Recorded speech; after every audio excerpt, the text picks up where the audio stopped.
C'est le site le plus visité en Isère. Le domaine de Visil, berceau de la Révolution française, accueille 800 000 visiteurs chaque année. Ce succès s'explique par la richesse historique du lieu, mais aussi par la beauté de son parc. Nous sommes devant un des points les plus célèbres du domaine départemental de Visil, avec derrière moi le beau château, donc, qui est le musée de la Révolution française maintenant. Et vous avez ici cette nappe d'eau. Vous avez quelquefois la chance de voir les oies bernaches qui sont en train de se poser sur le canal, ou de voir nos cygnes qui se promènent.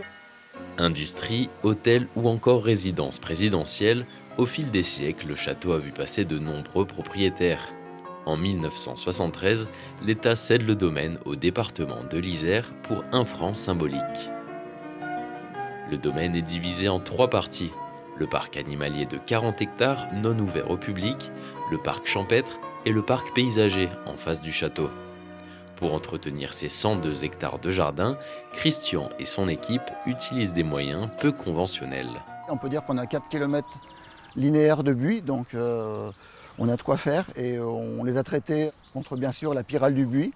On pose de nombreux nichoirs à chauves-souris qui sont répartis sur nos bâtiments. C'est intéressant de les voir habiter et de les voir attraper ces papillons, ou de les voir picorer les chenilles sur nos buis. Il faut le faire, il faut utiliser toutes ces auxiliaires qui sont là pour aider les jardiniers, pour limiter justement ce parasite. Du hêtre fougère au cèdre en passant par le platane, ce sont plus de 1553 arbres de 90 essences différentes qui ornent la partie paysagère du parc.